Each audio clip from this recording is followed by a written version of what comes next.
could I have jumped from that girl to this girl? There's no way. Like it had to be individual step by step by step. And you look at some information in the religious world and you're like, ooh, that's pretty low vibe. But I look at it like it's a step. Like it's a step from having no faith to having faith filled with guilt and shame, to having faith filled with this, to having faith that brings you total and complete liberation in relationship with the divine. And I'm like, you couldn't go from this step to this one. It's just too far of a jump.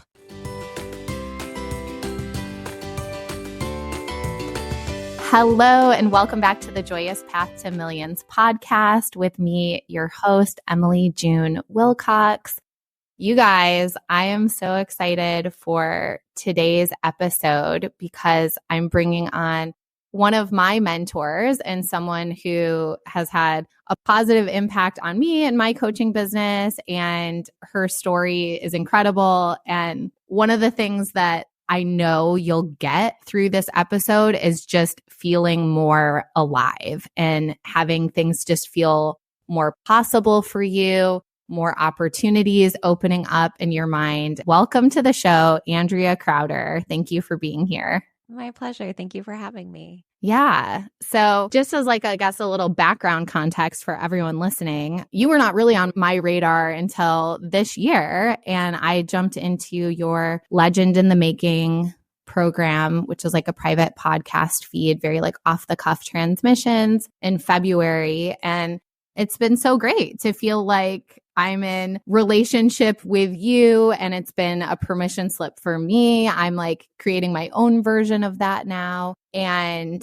yeah, I highly recommend Legend, first of all. So we'll make sure we throw a link in the show notes for anyone that wants to jump on board with that. But can you just share a little bit about who you are and what you do? So I've been in online business since 2011, and I started in the network marketing industry. And then I branched off and I started doing physical products, and I've done a handful of different things. So manifesting generator in my human design, 5-1 profile, if anybody cares, emotional authority. Already asked those questions. Virgo sun, Libra moon, Taurus rising. Yes. So now that I've given you my soul, I fell in love with network marketing because of the community. For me, it's always been about the people. In fact, when I signed up for network marketing, I didn't even know it was network marketing. But I remember I would sell it to people by saying, I don't really know what this is, but you're gonna love our team. And that was it. It was like, come into this sisterhood. I had been a military wife for almost 20 years, not at that time, for around like 10-ish years or something like that at that time. And being in the military community, you either make some of the most long-lasting, lifelong friends in the world, or it can be really catty and shallow. And I had been craving community, but I don't just do let me hang out with you and have girl time. It's if you don't want to go to the depths of the ocean with me, I'm not the girl. Yeah. I feel that. And if I can't do that with you and feel like I have that trust in you, you're not going to get a piece of me. And I just didn't find that much in the military community for me, outside of a handful of like exceptional women that I'm still close with today. And I was looking to surround myself with women who think different, women who are ambitious, women who want to build other women up. And I started really creating that within the network marketing industry. And I built a team into the thousands because I loved it. I still, to this day, I'm like a huge proponent. If you're in network marketing, I say it's a business in the box where you don't have to create the product. Like, it's truly one of the smartest ways to get started in online business. Yes. If you're like, I don't really know where to start, let someone else do the bulk of the hard work for you. But what I found was now I have this team growing. People were coming on, they're trusting me. I'm learning leadership. I'm learning teaching skills. I'm learning sales skills and presenting skills, like anything that you would need to actually get a product off the ground and to lead large groups of people. I'm immersing myself in that type of environment. And it bothered me that such a low percentage of people that came in with the biggest heart, with the biggest why, they needed it. They really needed to make that work for them, and they couldn't. And I took personal responsibility, and I'm like, what am I doing wrong that I can only get such a small percentage of people to actually really do the big things in the business? And a lot of people told me, Andrea, these are normal numbers. And I'm like, I hear you. And everyone's telling me that I should accept it. This is just the way it is. But I was never good with that. It really bothered me. I'm like, I'm bringing this person and I'm making them a promise. Like, I see where, like, one of my gifts is I can look into your soul and I can see who you are. I know your potential, but it's me getting you to know your potential that's the secret sauce. And what I realized is I had to become obsessed with understanding people and human behavior more than I was obsessed with anything else. Like, I can learn leadership and I can learn sales and all of that. And there's human behavior and psychology and all of that too. But getting someone to move beyond a single choice, which is swiping their card and saying yes, getting them to move beyond that was like, I became obsessed with. And that's why I look at my business today and I'm like, the number of repeat buys that we have, the number of people who say I came back to this program over and over, the number of people who come and tell me like, since then I've done this, like that's my measurement of success. Not the number of people that said yes, but the number of people that did what they said yes to. And so that's what, like, it's my everything. Yes. So understanding like what makes people move in order to help them truly actualize their potential has been my number one obsession since I would say maybe like 2013, 2014, and even more so today than ever before. I love that you actually introduced me using the words like, she'll help you feel more alive, because that's what I feel is like my ultimate specialty is like, I figured out if I can increase someone's energy, I can increase someone's like understanding and then acceptance of like their innate gifts, their energy will just go up and up. And when energy goes up, productivity goes up. I'm a Virgo. I'm like, I can systematize it. I know it. Two things about that. Number one, the fact that I can use the word aliveness in association with you is one of the things that I love about you, because you talk about your mission and like your values, like again and again. And so it creates a feeling within your community of shared values and shared understanding that allow me to introduce you using the language that you use. And I think many people don't do that enough. It's like they say it one time somewhere and then they can't even remember it.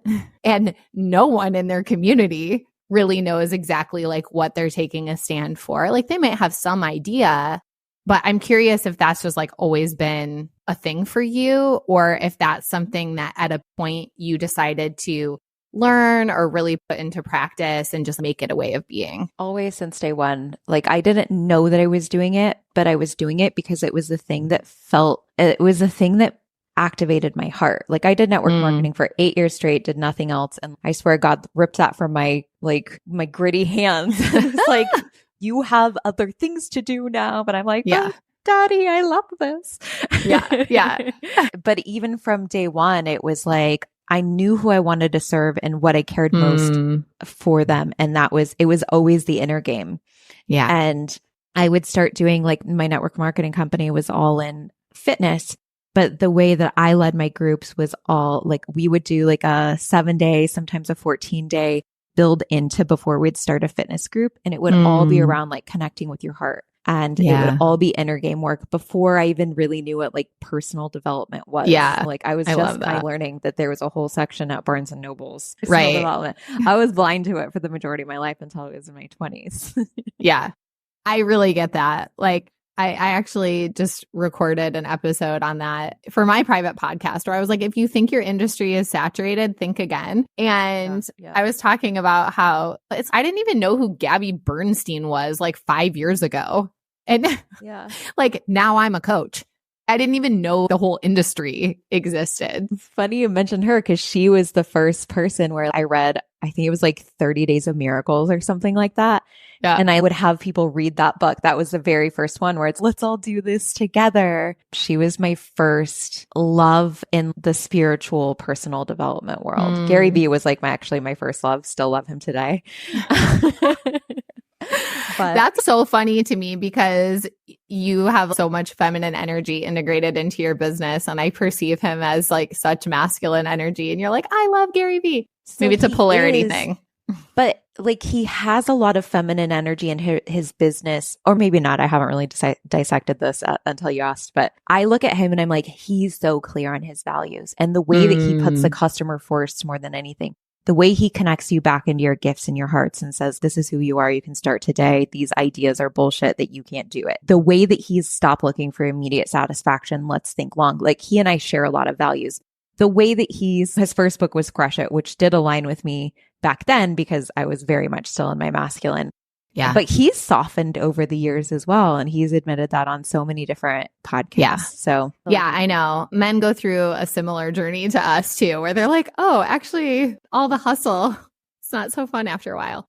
Okay. So going back to your story about network marketing, because the other thing that jumped out to me about that was your commitment to causing the transformation, which you use slightly different verbiage, but that's one of the key components in RRT that's so different than most other modalities is like the facilitator really taking the responsibility for causing the transformation. I suspect that you didn't know RRT at that point in time. Is that correct?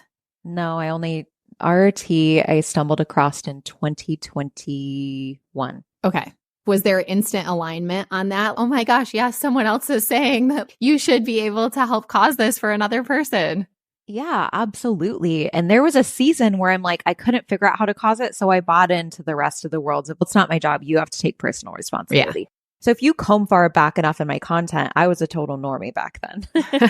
And I subscribed to a lot of like traditional business beliefs. And if you look at it over time and look at as my belief systems changed, it's been my great awakening. And that's the reason I like that content exists and you could see that evolution of me. I love to go back to I just did it today, go back to your like memories on Facebook. I started my business on Facebook first and I'm like, ew, it's so cringe. Yeah, I know. I have those memories pop up too. But I would think that it would feel cringy to me. And normally I'm just like, wow, I'm so proud of her. Yeah. Look at that graphic that she made. Look at that branding. Because it was my best then. And even though things have evolved, they're meant to. And you're willing to put it out there as your best, even if it's not the best the world has to offer. Yeah.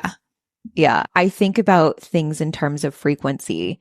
And if you come into this world and you're operating at a pretty low frequency, like I was when I started my journey, I was a stripper, I was a drug dealer, became a teen mom, that literally jarred me out of that lifestyle. And then all of a sudden I look down at this baby and I'm like, I have to change. You know, I have to become someone that this kid stands up someday and is like, that's my mom. Yeah. And I was not that woman when I brought him into the world.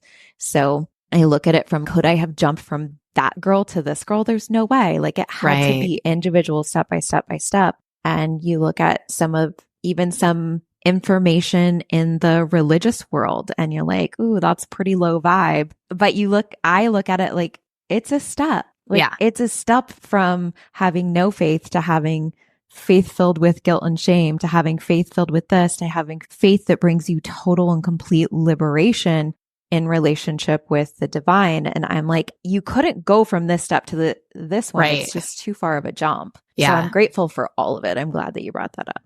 Yeah, totally. Okay. I want to talk about community a little bit too, because you touched on that with network marketing that you were like, I didn't even know what I was selling. I was just like, this would be great. Come hang out with us, basically. And community is something that was a high value for you. You talk about it a lot inside of Legends. And I think for many of us, probably particularly women entrepreneurs, there's a lot of like push-pull around community because I think many women want community. They want raving fans. They want a movement. They want impact. And yet there's so much fear around like the shadow side of that, which could be like judgment or ostracism or cancel culture or gossip. And of course, like in the coaching industry, as with probably many, there's like a rise and fall of people where you're like, wow, they have a huge following and like this seemingly great community. And then all of a sudden it feels like something happened.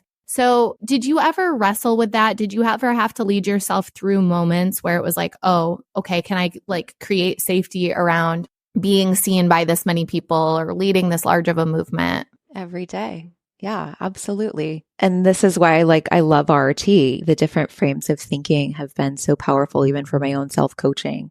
And to me though, yes, it's scary. And it's the not doing it that feels so much scarier to me. Mm. And the thing that I feel blessed by, and also was an intentional skill that I'm very good at teaching, is creating intimacy within your community where you actually do have very real relationships with people.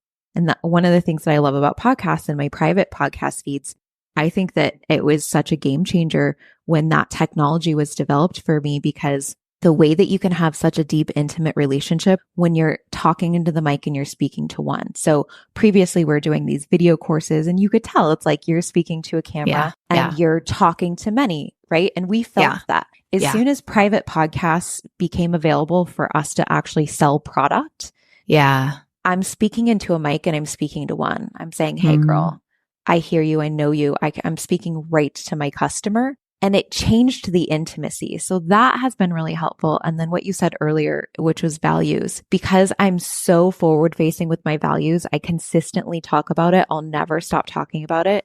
You know, we did a Legends meetup this week. Legends is my program, my private podcast community where I just do channeled recordings, 12 a month, where I teach people how I'm thinking. I like the premises of it is get in the room with somebody who thinks bigger than you and then level up into that. And so when we did, I just thought, let's do a community meetup. I don't know. I charge $59 a month for this thing. I know I over deliver for it, but it's my favorite thing on the planet. And people are just constantly talking about how they're coming into something and they know who I am. They're all creating shared values and it's a low price point, but the richness of the delivery, the girl at the very end of the community meetup goes, you just changed my mind about what I thought it meant to have a low price offer. She said, I thought if I have a low price offer that essentially I'm like catching all of the people who complain, and the community, the richness of the community can sometimes get compromised if there's not a price barrier for people. And that doesn't happen in Legends. The richness of the type of person that I'll meet it. I mean, you're in there. You're a 7-figure entrepreneur. We have lots of people in there who are making millions and millions of dollars. We have people in there who are just starting. We have people in there who don't even have businesses and they just want to be in the community. Yeah. They like it so much. But the reason that I can say that I have such a curated community experience is because I lead so hard with values. Yeah. I know what I stand for. I know who I'm speaking to. I'm very bold about connecting people into their higher state of being, that if somebody's not ready to be connected into their higher state of being, if they're not ready to operate in their lives from a higher place of thinking, a higher place of embodiment, a place that's like true internal liberation, but if you want that for yourself, you really got to want it for other people too. Yes. So people don't come into my community to take other people down. It doesn't happen in my community towards me either. Every once in a while, I'll see my name on Reddit or something like that. And I'm like, that was your best. Every once in a while, I'm like, am I not doing a good enough job? Because I don't really have very many Reddit threads about me. But my psychic just said to me the other day, she's like, Andrea, I don't get to, and by the way, this psychic, she like, J-Lo is one of her clients. Jenna Dewan is one of her clients. Like she works with celebrities. She's very amazing. And she goes, I can't say this to very many people, but you don't have a single hater. And I'm like, I know exactly why. I can tell you, because you can't hate someone who makes you feel better. For someone who says, this is why you're amazing, I can prove it to you. And I find a million ways to connect someone back to themselves, to their power, to their superpowers, to their special secret sauce. You said it yourself. Like I make people more alive. That is not by accident. It is a very intentional skill that I have built because that is what my brand means to me. Like we're literally rebranding away from the Unruly Entrepreneur into a brand literally called More Alive Movement. So, yes. You heard it here first. You heard it here first. Nobody else knows. That's amazing. And that feels so right. I agree. And I think you even talked about it, like the word entrepreneur, it felt correct before, but it's like when you actually look at your community and like who you're taking a stand for, it's like more than people who resonate with that label. It's like creatives and visionaries and nurses and moms and teachers, because the last 2 years I've been working so hard on different programs like that support emotional regulation and stress responses and like inner dialogue, intrusive thoughts, all of that stuff. People are messaging all the time. Can I still buy your products if I'm not a business owner? And I'm like, our community is telling us it's time for us to widen. I had a moment like that too, where I had somebody message me and she's just, I'm not at 7 figures yet. Would it be okay for me to hire you as my coach? I was like, oh my gosh. Like I felt such a sacral yes to working with her. And I was like, and the messaging might be off a little bit if people think that the revenue is like this huge gatekeeping kind of a thing versus inviting them into 7-8 figure thinking. Ooh, I'm so excited for the rebrand and all that comes with it. So let's talk a little bit about money, something we always talk about on this show, because people plug into this podcast because they want to build more evidence and more belief that it's possible for them, not only like the amount of money that they can make, but how they can make it, how it can feel. And when they're in those moments where it feels like there's lack and scarcity, or it feels like things aren't working out, or there's debt or whatever, that they can just gather up all these stories of women who are like, yep, that was me. And here's where I am now. And more importantly, here are some of the ways that I led myself through that. Can you just expand a bit on like your version of that story? Yes. And if there's like a specific part that you feel would be most valuable, but when you said that, it made me think of a self-coaching technique that used to be a way that I would sell. And that sales tool was called Feel, Felt, Found. A lot of you guys probably have already heard of this. And so people would come in with this like limiting belief about what they think that your product is. And you'd be like, I totally understand. I used to feel that way too. But what I found is, and then you insert a story.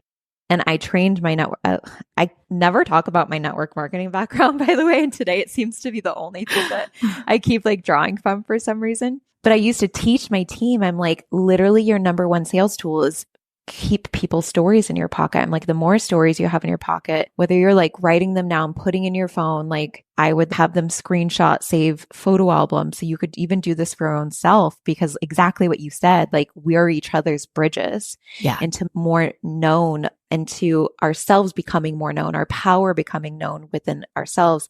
And all of the illusions that we had been adopting as truth start to fall away when we use each other as bridges. We start to ask questions of like, why do I believe that? But what I can do for myself is I can pull those stories out of other women. And I'm like, okay, number one, when the belief comes to mind, how does it make me feel? Does it make me feel stronger or weaker? If it makes me feel weaker, it's not my truth, but it's still an opportunity. And so if it makes me stronger, I'm like, excellent. This belief system is useful. Most people think beliefs are truths and they're not, right? Fact is a fact. A belief is just a thought that's occurred over and over, most of the time inherited many generations, depending on the belief. But I notice how it makes me feel in my body. And if it creates this sensation of weakness, it's not my truth, because who I am at my core, my gifts, I love thinking about how we came into this world, which is, if you look at a baby and you look at what a baby fears, they fear loud noises, they fear being dropped, and there's a negative ramification when they lose connection. So if they lose connection and human trust, it can create literal health problems, failure to thrive, mental health issues later on. So those are the 3 things that we come in with, is we have an ultimate necessity for connection. And our only real fears are loud noises and being dropped. So if we don't come in with it, then it had to have been developed. Yeah. And if it can be developed, it can be undeveloped as well. And I like remembering that, because when something comes up that weakens me, I remember that this was something that I adopted. It's not a fact. It's not who I am. I used to go around and my whole family was like, Andrea, she's so shy. Do I appear shy to you today, Emily? No, you do not. I'm not. I'm reserved because I'm a pattern recognizer. One of my absolute gifts is like recognizing patterns. So I watch people when I first meet them, because it's important to me that I understand them. I like to know and understand people. So I'll witness you first, and then I'll start to create intimacy and connection. And my parents didn't know how to label that. They saw this like stoic thing that was happening on my face, and they're like, oh, it's fine. She's just shy. So I went through the majority of my life believing that's who I am. But I'm like, that's not actually how I came into this world. I came into this world quiet. I came into this world the one who watched. And my grandma is the only, I swear to God, you guys, my grandma, like favorite human on the planet. She's the only one who truly knows me. I remember the first day somebody told me that I have resting bitch face. It was one of my good friends, still Rachel Luna. And she's watching me engage with this girl that I met at an event. And she's, you don't like her? And I was like, what do you mean? I don't like her. I just met her. And she's, fix your face then. And I was like, what? I was so engaged with this woman. She's telling me her story. And I was so present with her that I had no idea what was happening with my face. So it was just very like stoic. So I messaged my grandma and I was like, Grandma, did you know that I have resting bitch face? She goes, oh, honey. She called me honey girl. Oh, honey girl, you don't have resting bitch face. That's just your thinking face. And I was like, I felt so known in that moment. And my grandma truly knew me. So we're walking around with these false identities. If we don't come in with it and leave with it, it's not identity, it's experience. Identity is only the fixed things that are true in fact on day one of your life and last day of your life. Yeah. Everything else in between is experience. And sometimes it feels like experiences can last forever. When we're in pain, we think we'll never get out of it. And when we're in pleasure, we're like, I gotta hold it. I want to keep it. I'm going to hold it this time. I swear to God, I'm going to hold it this time. I'm never going to let this go. And then like your luteal phase pops in and you're like, burn it all. Yep. And then you think that'll never go away too. Yep. Like our knowingness of the cyclical experience of life can be such a beautiful medicine for us, but learning truly what identity versus experience is has been a great liberator in my life. And so we can take all of that and we can look back at our money beliefs and our money experiences. People told me when I was young, you're not great at saving money. Money slips through your fingers. That was true for me until my mid-30s. And then when I started to disassemble that belief and I started describing myself in different ways, and I was like, okay, the word saver triggers me. I feel weak when I think about it. How could I describe that differently for it to feel true for me and for me to also feel strong? And so instead of me thinking like I have to become someone different, I have to do some sort of like unconscious reprogramming, which of course we can do. And that's very useful. I do a lot of it in this one particular case. And oftentimes I can just look at, okay, the belief is I'm not a great saver, but what's my belief system around overflow? Just swapping the word, overflow felt expansive, saving felt constrictive. Saving also feels very, I don't like to call people out, but it feels very Dave Ramsey. Yes. Yeah. Dave Ramsey doesn't make people rich. He's great for the people he's great for, but that's not your listener. Your listener is here to make a movement. I'm here to serve millions. Like, yes. And I look at it like, okay, I need overflow. I need spaciousness. I need margins. I need all of those things. And it's this simple, I like to use words like a puzzle. How can I swap out a word until I think of it like those children's puzzles where it's like that big ball and you try to find the right shape to fit into the hole. Right. It has the pluses and the circles and the ovals. So to me, how it feels in my body is that satisfaction of when you find the oval and you actually get it into the oval hole and it clicks and it falls and it's like, and that satisfaction of got it. Yeah. That's how it feels in my body. It's like a game of let me try this one and let me try this one and let me try this one. And as soon as it goes in, it feels that like sense of, it fills your body with that satisfaction of, yes, got it. This is my power. That was a very long-winded way of answering a question that I don't even remember exactly what it was. No, we started with money beliefs. Yeah, we started with money. And I think it is so helpful because we were talking about just the journey. And I know for me, entrepreneurship triggered all kinds of stories around money. And even like you were talking about, things that I had inherited as beliefs or identities that weren't serving me, that were making me feel weaker. And so it's been this process of deconstruction and reconstruction all along the way.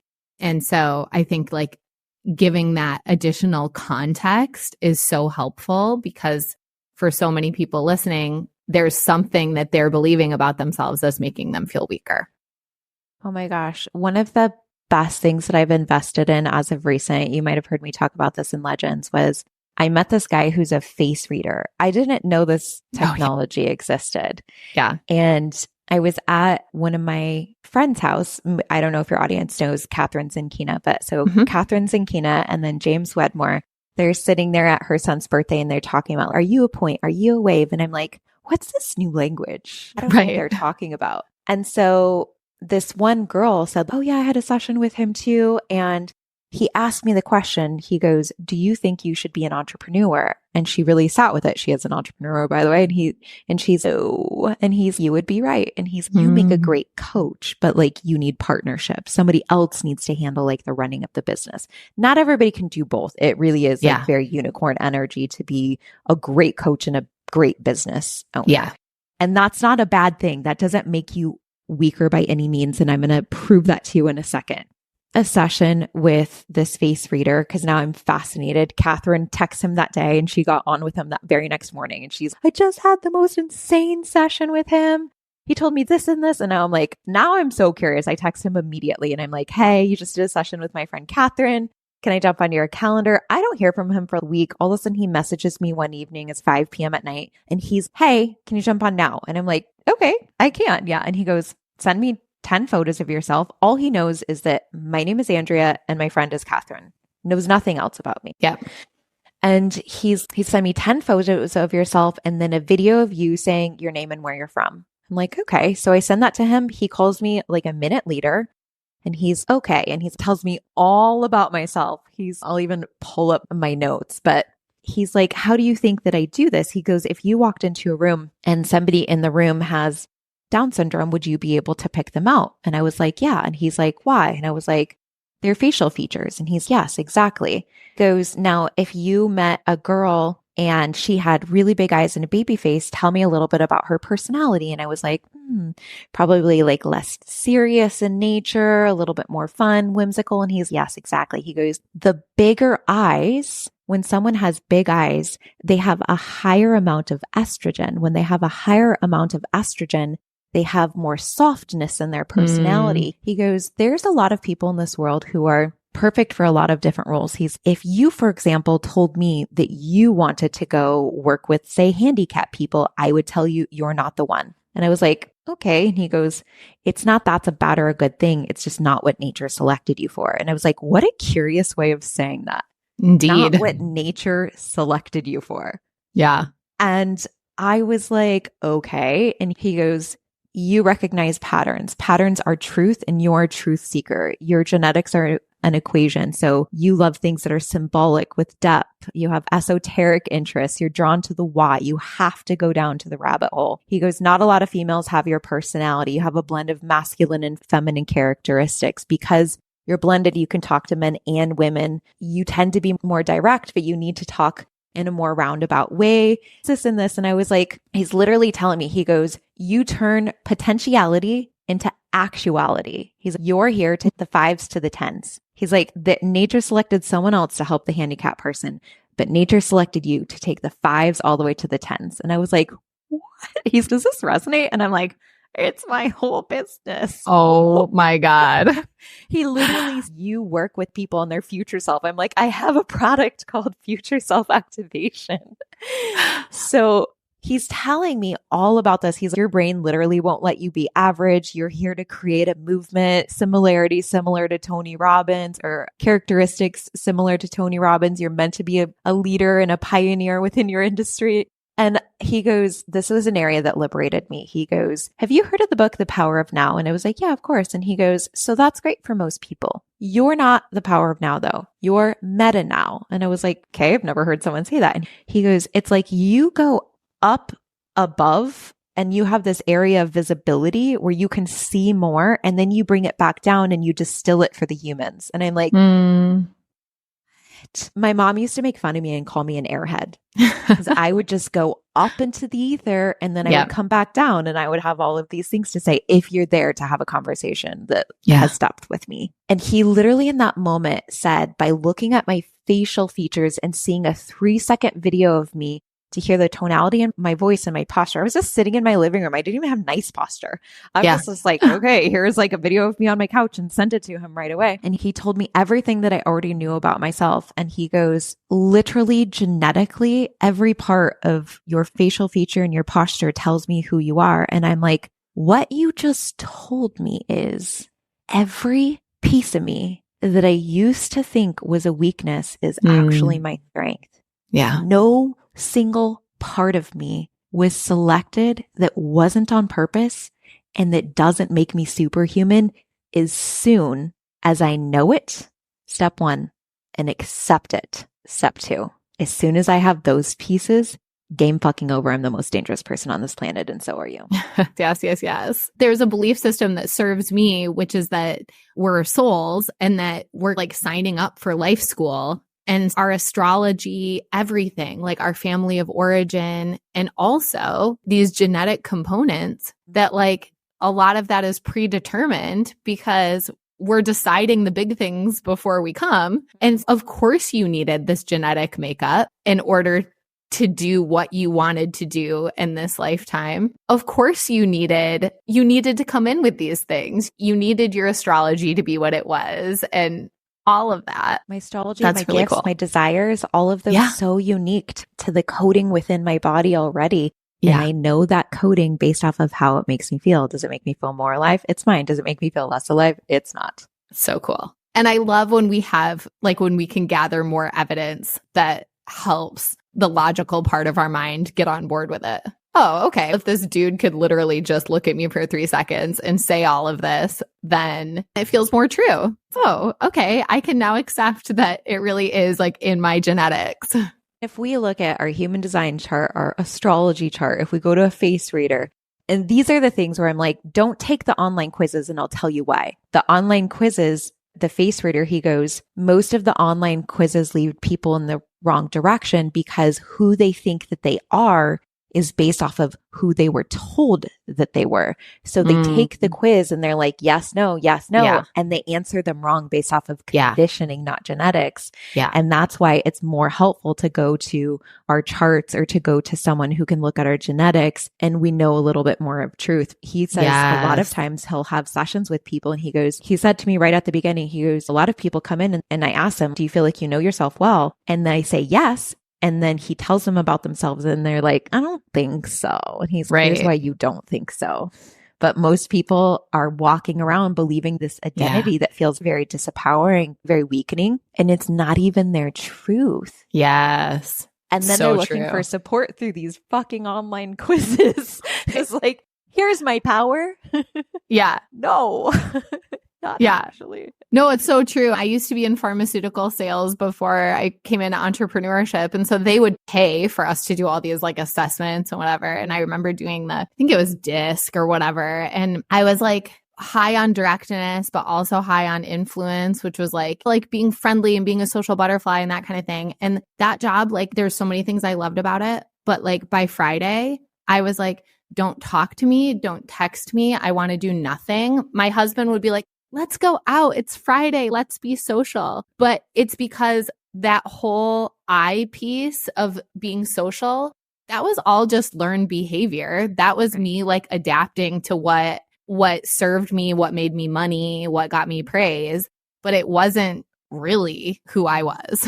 Therefore, it drained my energy. It made me weaker. Oh, that was such a fun rabbit hole to go down. So if you've been listening to this and are ready to like deconstruct and rebuild your identity in a way that gives you more power, that creates more possibility for who you are and what you can do on this planet, we are so here for that. And if you want to connect with Andrea in particular to just hear more of her way of thinking or get connected with some of her programs, can you just share how people can reach out to you? Yeah, love_Andrea Crowder on Instagram, AndreaCrowder.com. Our podcast is currently called The Unruly Entrepreneur, but depending on when this airs, it might be called More Alive. But if you just search Andrea Crowder on Apple Podcasts or Spotify, you'll find my name, or you can just go to my Instagram and DM me podcast and all of the links will pop up there.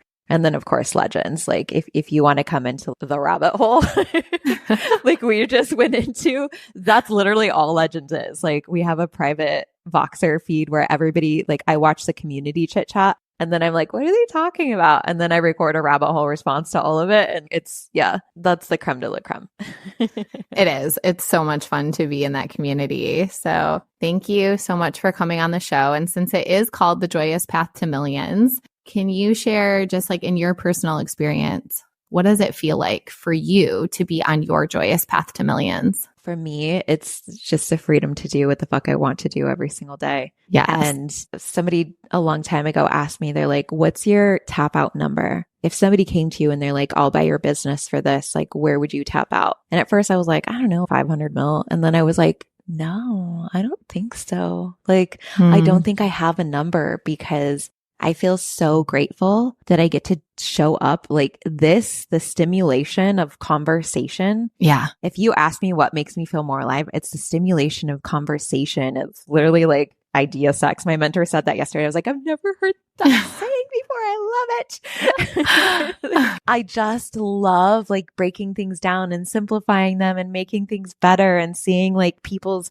eyes just burst with like aliveness and excitement. I literally like, why would I stop doing that? Yes. Like, it just brings me so much joy. So I'll keep getting paid for that for forever, only because I know part of your transformation is generally a transaction first. But yeah. Amen. Yeah. It reminds me, I've had product-based businesses too, and we have an agency and all that kind of stuff. And I totally have a number for that. But the question, it's John Fogerty, when he like lead singer for CCR, and he sold his music rights or whatever. And then at one point, like he got sued because his new music like sounded too much like his old music. And it's what the fuck? Like it's him, it's his voice. And it reminds me of that. Like you couldn't ever get me to stop thinking these thoughts and wanting to share them with others. It's just not possible.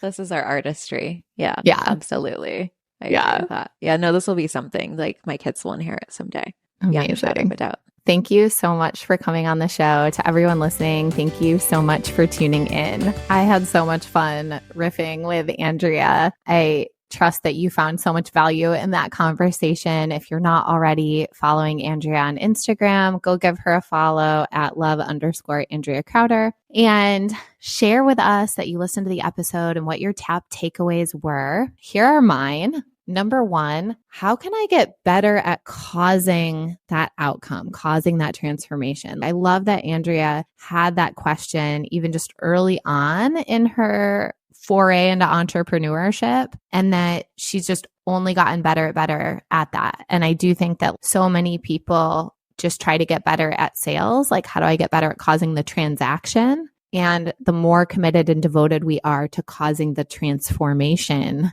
after, that's a true sign of success and will naturally create a healthy and thriving business. Takeaway number 2, really orienting around community.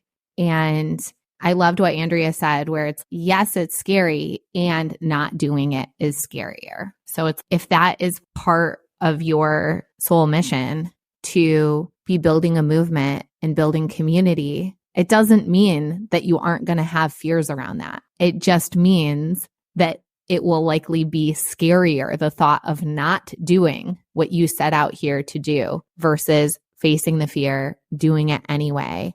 And when you cast your mind forward to the feeling of having done it, having built that thriving community, that gives you the energy to come back here and do it and build it. Number 3, speak your values. Andrea does a really good job of this. And whenever you tune into her content, she's just talking about her values over and over again. And that's something that I've really taken from her and am integrating into my own business, is just talking about it so much more, so that you and I can be in alignment on our values, and that you are so clear on what my values are, and that we can be in this movement together. Number 4, your true identity, those I am statements, are really just reserved for the very few things that you were born with that don't change. Everything else was programmed, conditioned, learned. Therefore, it could be deprogrammed, deconditioned, or unlearned. And number 5, you came here with the genetic makeup that holds the gifts, that holds your superpowers. You are already encoded with the things that make you so special and so unique and so resourced to make this life exactly what you want it to be and more. And so if there are any beliefs that are getting in the way of that, when you ask yourself, does that belief make me stronger or weaker? You will probably find that it's a belief that makes you weaker. And it would be a belief that you would be so served to deprogram, decondition, and unlearn. And RRT is an incredible tool for that. I'm offering RRT intensives now. So like you can book a one-off session on that. You just need to DM me on Instagram, the word intensive, and we'll get you scheduled. But there's also plenty of incredible RRT specialists. So if you're feeling called to that modality for quickly inserting the correct programming to get mind on board with this new way of being, this more empowered way of being, then I highly suggest looking into that as a tool. So thank you for tuning into this show. I've got great interviews in store for you. Keep coming back, keep consuming, sharing, liking, subscribing, leaving reviews, all the things that you've done thus far to make this a top 2% global podcast. Thank you, thank you, thank you for being a part of this movement and being on the Joyous Path to Millions together. Thank you so much for listening to today's show. Changing the way that we think, feel, and talk about money is up-leveling the planet. I truly believe that.